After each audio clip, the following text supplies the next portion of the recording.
My husband admitted he's attracted to my female best friend forever who's already married and called me less attractive, so I made one cold move he never saw coming. My husband Jacob, 28 male, and I, 28 female, got married 3 years ago after 2 years of being together. My best friend Nicole, 28 female, and I have been friends ever since we were in kindergarten. We've been friends for a really long time and are still going strong. She married Travis, 30 male, a year ago after being in a relationship for about 3 years. Jacob wasn't friends with me and Nicole back in high school, but we were acquaintances.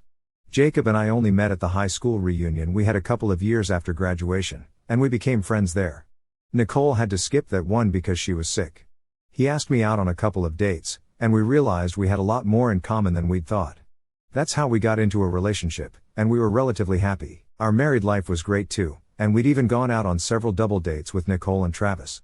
Things were going so well until about a week ago, when my husband and I were having a night in, and we polished off an entire bottle of wine because we'd had a really busy week and wanted to celebrate.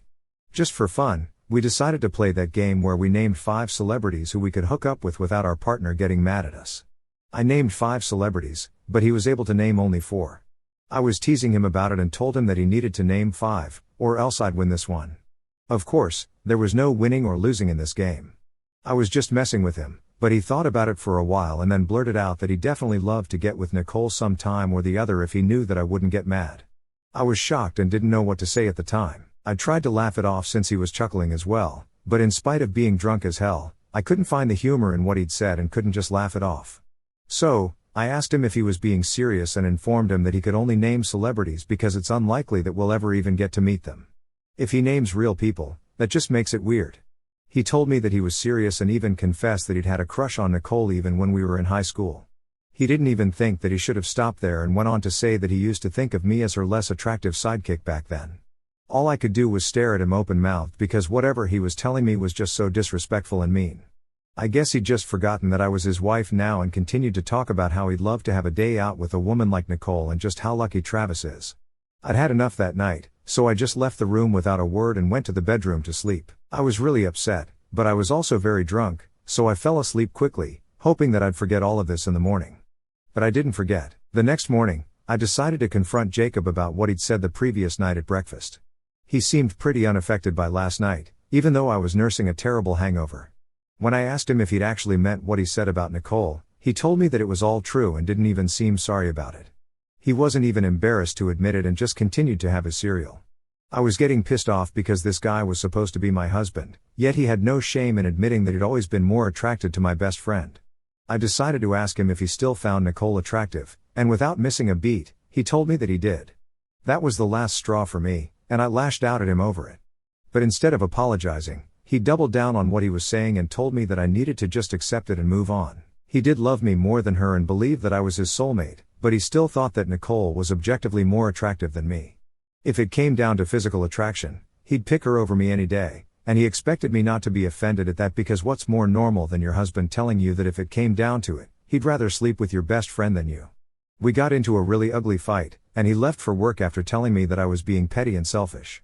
He said that he wasn't going to sugarcoat the truth for me and that if he didn't find me as attractive as Nicole, he wasn't going to say it just to boost my ego and make me feel better about myself. He even tried to gaslight me by saying that if I hadn't wanted an honest answer the other night, then I shouldn't have brought up that stupid game at all. I should have just let it be when he wasn't able to name 5 people instead of teasing him about it, as if I was the problem here. I didn't go to work that day and just kept breaking into tears throughout the day. I wanted to talk to someone about this, but ironically, I couldn't talk to the only 2 people I usually share everything with, my husband and my best friend. So, I chose not to say anything and try to pretend that I was fine. When Jacob came back home, we didn't speak after the fight and then for the next 2 days because he was convinced that he hadn't done anything wrong and was just being honest. On the 3rd day, I finally broke down and ended up telling Nicole everything. She'd noticed that my behavior was off and that I sounded perturbed, so for 2 days, she kept asking me if I was alright and was very concerned about me in general. I just couldn't hold it together anymore and told her the truth. She was furious on my behalf and was about to call Jacob up and give him a piece of her mind, but I stopped her. I just didn't know what to do at all, and I definitely didn't want her to confront him just yet because I wasn't ready. But Nicole pushed me to realize that what Jacob had said to me was really messed up and that I needed to teach him a lesson and then leave this marriage because it was very clear that he didn't respect me at all. She was right, of course, but I didn't know what to do to teach him a lesson. It was only when Nicole mentioned how she wished Jacob would have said something like this while Travis was around, and that would have been a sight to see because he'd beat up a guy before who tried to catcall Nicole, that I realized I could just do exactly that. I asked her if she'd be okay with me arranging a double date with them in the next couple of days and having Jacob bring this up in front of Travis. She agreed readily, and we had a good laugh thinking about what would happen to Jacob if he said crap like this on the date. By then, the hurt had dissipated and had been replaced by anger. So I decided to go ahead with this plan of mine and even apologized to Jacob for overreacting, even though I didn't mean a word of it. I just wanted him to say yes to the double date. I made it up to him with his favorite dinner, and he actually had the audacity to tell me that he was glad I'd finally come to my senses, and he agreed to the date. The plan that Nicole and I had come up with was reckless enough, and I also added fuel to the fire by lying to my husband a day before the date by telling him that I'd learned from Nicole that even she'd had a crush on him for the longest time and would love to go out with him someday. So he should probably bring that up on the date. He seemed taken aback and asked if Travis was okay with it, and I lied and said that he didn't care because it was just a date and he didn't mind. He seemed very pleased with that and was smiling from ear to ear when I told him, which lessened my guilt by a lot, to be honest. Yesterday, we finally left for the date in the evening, and Nicole and I had picked one of the finest restaurants in the city. We were all dressed up, and it was supposed to be a great day for all of us. Nicole and I were excited because finally Jacob was going to get whacked, and we believed that he desperately needed that. After some small talk and a couple of glasses of wine, I finally brought up the game that we'd been playing the other day as a way to steer the conversation where we wanted it to go. Once again, I named 5 celebrities and asked Jacob to go next. He was confident enough to name Nicole this time without any prompting because of what had led him to believe the day before about Nicole feeling the same way about him and Travis not giving a damn. Unfortunately, neither of those things were true, and as soon as he named Nicole, she pretended to be shocked, and so did I. We threw him under the bus there, and when I took a look at Travis, he was already fuming. He's a pretty buff guy, so it was definitely intimidating, but Jacob was unfazed and continued to smile at Nicole. Travis addressed it first and told him that he needed to apologize to everyone at the table, and then we would end this double date.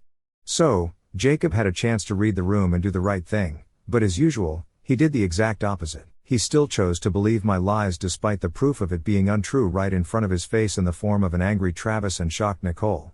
Yet, he chose to answer back, saying that he wasn't going to apologize because he knew that the feelings were mutual. He even decided to take it a notch higher and said that now that everything was out in the open, he and Nicole didn't need to push down their feelings for each other anymore and pretend like there was no tension there because now Travis and I couldn't do anything. Unfortunately, Travis most definitely could do a lot of things out of anger. He immediately grabbed Jacob by the collar from across the table and pulled him up to a standing position before we even had time to react. There was a loud thump, after which I only remember Jacob being knocked down and the restaurant authorities escorting all of us out. Nobody called the cops because the restaurant didn't want any bad press, which was lucky for us. There was a lot of blood afterward, and from what I know, Jacob had a broken nose, but he still had the audacity to continue the brawl outside the restaurant. He tried to taunt Nicole and me by calling us cowards because by then he'd put 2 and 2 together and realized that we'd come up with this plan only to humiliate him. He only left when Travis warned him that one more word from him would land him in the hospital for a good few days. After that, I didn't go home and instead went to a hotel nearby. They dropped me off, and while in the car, we explained everything to Travis. We thought he'd be a little miffed that we hadn't involved him in this plan of ours, but he told us that he was glad we hadn't informed him beforehand. Otherwise, he might not have punched Jacob since he doesn't like getting into fights unless it's something serious. But he told us that Jacob deserved this, and he wasn't sorry about it at all. He dropped me off, and they went home after dinner since we hadn't been able to eat at the restaurant. After about 2 hours, just before I was about to crash, I received a text from Jacob saying that I was an awful person for doing what I did. He complained that he had to go to the ER all on his own since his nose was broken, and he'd had to get it plastered. He said that my decision to screw with him just to get back at him for merely saying that he found Nicole attractive was disgusting, and that he wanted a divorce as soon as possible. According to him, what I did was unacceptable, and he thought it was psychotic and juvenile of me to concoct a plan to get beaten up by a guy twice as big as him. I felt a little bad that he had to deal with the ER on his own because I know blood in hospitals freak him out. I didn't respond to his text last night because I was too tired to even think about anything else, so I just went to sleep without much delay. I was still riding the high of watching Jacob get punched and didn't think that I'd done anything wrong. But now that I've woken up and sobered up, I realized that what I did was definitely kind of messed up. He was right, it was juvenile of me and Nicole to sit and plot against him just to watch him make a total fool out of himself and then get punched right in the face. I think we went a little overboard and did something very high schoolish. I'm not happy about it anymore, but I'm also not sure if he was in the right here either. I mean, he did say a lot of things that were just not cool. Not only did he admit that he finds Nicole hot right in front of her husband and his own wife, but he actively tried to get with her while we were around. I know he only said those things because I'd let him believe that Nicole liked him back, but even then, it was crazy because that meant that these had been his true feelings towards her all along. I still can't get over the fact that he called me her less attractive sidekick. That's obviously got to sting coming from your own husband.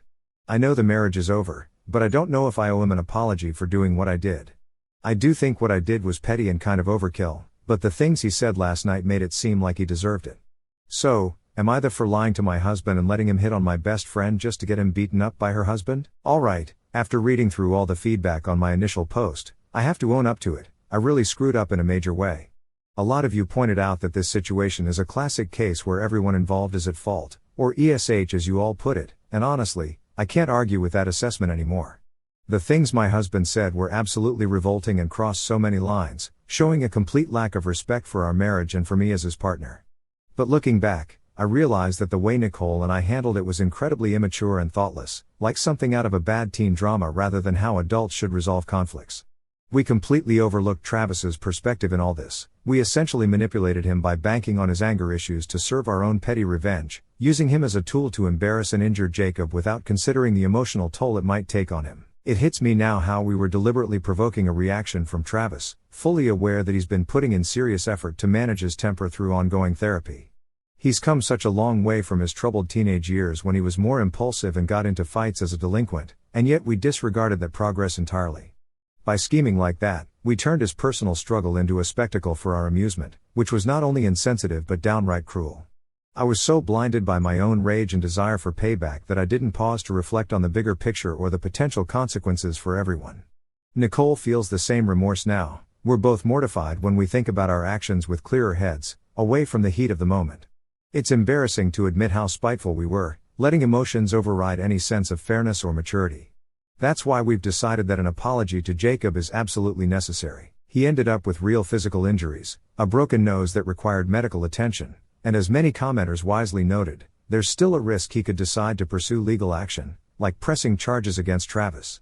Even though 3 days have passed without any sign of that happening, we can't just assume it won't come up later. Better to err on the side of caution and address it head on. So, Nicole and I plan to extend our sincere regrets to him for the deception and the setup that led to his harm. That said, I'm not backing down from my decision to end the marriage. I'm still filing for divorce because his behavior revealed deep-seated issues of disrespect that I can't ignore or forgive. It's going to be an emotional challenge, navigating the pain of separation after investing so much in our relationship, but deep down, I know it's the healthiest choice for my future well-being. On top of that, we owe Travis a heartfelt apology too, without question. We exploited what we knew about his past struggles with anger, taking unfair advantage of a vulnerability he's been working hard to overcome. In my original post, I probably made him sound like some hot-headed brute, which isn't fair at all. He's genuinely a good person who's made tremendous strides in controlling his reactions. From what Nicole has shared, his therapy has been transformative, helping him evolve from those rough adolescent days into someone who actively avoids violence unless it's in defense of a loved one facing real harm. He doesn't go around picking fights. In fact, he'd never lay a hand on anyone who didn't provoke it severely. In this case, he even offered Jacob an out by demanding an apology first, only escalating when Jacob refused and kept pushing boundaries by creeping on Nicole right there at the table. Frankly, I believe most people in that position would have snapped too. It's human nature to protect your spouse from such blatant disrespect. Moreover, that story Nicole mentioned about Travis decking a guy for catcalling her, it happened way back when they were newly dating, years ago, and it wasn't some brutal assault. He just gave the offender a black eye as a one-off response to outright harassment. He's not the type to seek out conflict, and I've seen firsthand how he strives for peace in everyday life. I'm not here to glorify or justify violence in any broad sense. Words and communication should always be the first resort in resolving disputes. But there are rare moments when verbal warnings fall on deaf ears, and a stronger action becomes the only way to shut down truly egregious behavior, especially when it involves protecting someone you care about from ongoing insult or threat. Reflecting on all this has been eye-opening, teaching me about accountability and the importance of empathy, even in the midst of betrayal. Moving forward, I hope these apologies can bring some closure, allowing us all to heal and learn from this mess without further escalation. It's a tough lesson, but one that's pushing me toward better self-awareness and stronger boundaries in relationships. So, Nicole and I tried to apologize to Jacob today, but it was not well received. I went back home with her to collect my things and bring some fresh clothes with me to the hotel. He let me in, but he looked really unhappy about it and didn't say a word to either of us the entire time that we were there. His nose was still in bandages, and I did feel guilty about it because he was visibly in a lot of pain. We packed in silence, and I decided to apologize right before we were about to leave. I told him that I wanted to apologize for being so harsh and tricking him, and I thought he'd apologize to me and Nicole as well for saying all that crap that he did. But instead of that, he told me to leave and that he wasn't interested in our apologies now that the damage was already done. He told us to be grateful that he hadn't pressed charges against Travis and said that both of us should count ourselves lucky that he'd even expressed any interest in either of us at all because both of us were nothing compared to the women he'd been with before us. That was a little weird, but we were too shocked to say anything. He continued to rant about how he'd given us both a chance, but we'd both blown it, so now our apologies meant nothing to him because no matter what we said, he wasn't going to take me back, and he definitely wasn't going out with Nicole anymore. I tried to tell him that we weren't here to ask for a second shot to be with him and that he was delusional for even thinking that's what the apology was for, but he slammed the door shut right in our faces. I guess it was our fault for believing that he'd have turned into a decent human being all of a sudden. That clearly didn't happen, and I'm not surprised either. Even when we were in a relationship and throughout our marriage, he talked freely about his hot coworkers or cute women he'd meet, but I never thought much of it since it wasn't like he was acting on it, so no harm, no foul. I had the misconception that he told me all about his interactions with other women because that's how secure I was, but it turns out it had nothing to do with me and everything to do with his own ego and the fact that he thought he was God's gift to earth and wanted me to be grateful that he was married to me in spite of the million other choices that he apparently thinks he has. But at least Nicole and I did our part in apologizing for screwing up. His rejection of our apology is not something we can help. Our conversation with Travis went a lot better. In fact, he insisted that we didn't need to apologize at all because he would gladly whack any other disrespectful guy the same way because that's the only way they learn. He even said that if Jacob's parents couldn't teach him to respect his wife and other women, then he'd be more than happy to take that job up and teach him in his own way, which I thought was kind of cool of him. Nevertheless, we did apologize to him for taking advantage of him and inadvertently trying to rile him up just for our entertainment, and he accepted it. That was it, no further drama. So, that was all. And now I'm just looking for a lawyer to deal with the impending divorce. I don't know how I'm feeling about any of this, but I know I'll get through it as long as I have my friends and family with me. It's just going to be a pain to meet him during the divorce proceedings, but I'll be fine, I guess. So, I filed for divorce a couple of days ago, and Jacob was served yesterday. This morning, I received a text from him telling me that I was going to regret this, but since I'd already filed for divorce, he wasn't going to stop me. He told me to come back and collect everything else that belonged to me, like all the knickknacks, photo albums, and other miscellaneous things that I owned but didn't bring with me because I hadn't found an apartment yet, and I was still living in the hotel. He told me to get it done by the end of this week, or he'd either give it away to charity or just dump it in the trash. So, I've had a word with Nicole, and I'll be moving in with her temporarily. She's been kind enough to let me keep all my belongings in her storeroom until I'm able to find accommodation for myself. I'm so grateful for her, I swear. I know Jacob has been talking crap about me to all our common friends, but he doesn't realize that he's the one who comes off as a total clown who hit on his wife's best friend and then got beaten up by her husband. Most people have reached out to me to tell me I'm doing the right thing and wish me luck because of his story, so he's doing me a favor without even knowing it. His disrespect and pettiness don't even bother me anymore because I know he's just a total loser, and I'm inherently better than him.